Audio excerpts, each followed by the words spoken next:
Gini aja. Apakah TNI tunduk pada Undang-Undang Pemberantasan Tindak Pidana Korupsi nomor 31 tahun 99? Kalau TNI korupsi bisa dijerat nggak pakai undang-undang itu? Pertanyaannya itu dulu. Realitasnya? Di KUHP militer ada nggak ngatur undang-undang korupsi? Atau ada nggak undang-undang khusus pemberantasan tindak pidana korupsi yang khusus untuk militer? Nggak ada. Satu-satunya undang pemberantasan tindak pidana korupsi itu nomor 3199 Junto 20 2001. Oke.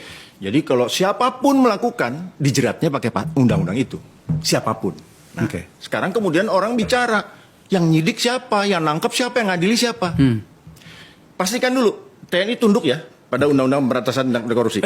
Jangan tinggalkan dulu di situ. Pada realitasnya dalam kajian Anda, apakah dia harus tunduk atau tidak? Nanti dulu, ini satu-satunya Undang-Undang Pemberantasan Tindak Pidana Korupsi cuma 3199 Junto 20 2001. Oke. Maka seandainya militer melakukan korupsi pun dijerat dengan undang-undang ini. Oke. Yang menjeratnya siapa? Apakah TNI termasuk yang bisa dijerat sebagai subjeknya? Oke. Nah, baca pasal 1 angka 2 Undang-Undang 3199. Oke. Ya.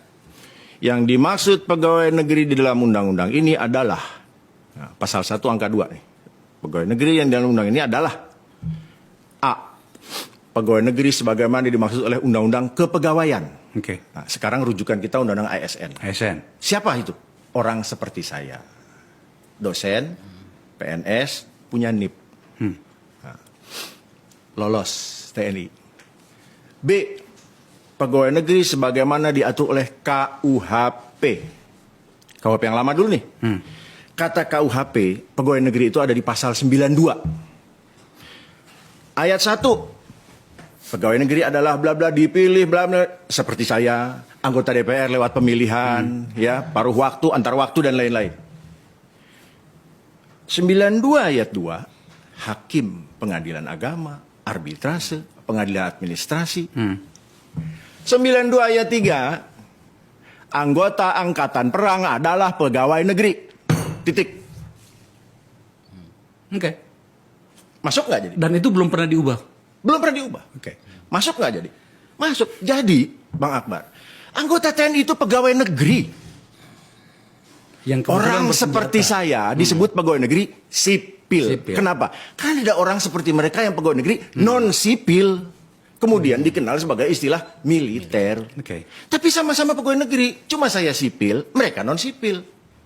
Pegawai negeri, negeri mana? Negeri ini. Anda tidak bersenjata, mereka bersenjata. Iya, itu aja bedanya. Jadi sama-sama pegawai negeri. Negeri ini, kalau anggota TNI tidak merasa pegawai negeri, terus pegawai apa? Pegawai angkasa, pegawai bulan. Itu tahun berapa? Tidak.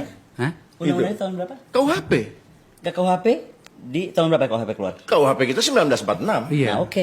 Belum berubah. Makanya Maksud gue, revisi KUHP itu kalau belum KUHP itu belum berubah dan ada kayak begitu, kenapa kemudian lahir undang-undang tadi yang pasal 465, pasal 74 jadi ayat bagus 2. tuh. Maksud aku, kalau memang bapaknya ibunya adalah itu tadi, kenapa bisa turun tadi pasal 65 dan pasal 72?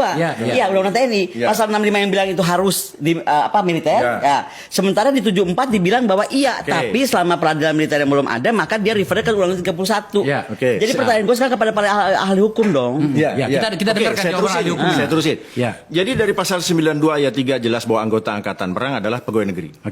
Ya, Undang-Undang 146 KUHP yang belum diubah. Udah ada yang baru, tapi kan berlakunya 3 tahun lagi. Yang isinya ternyata kurang lebih sama, gitu ya.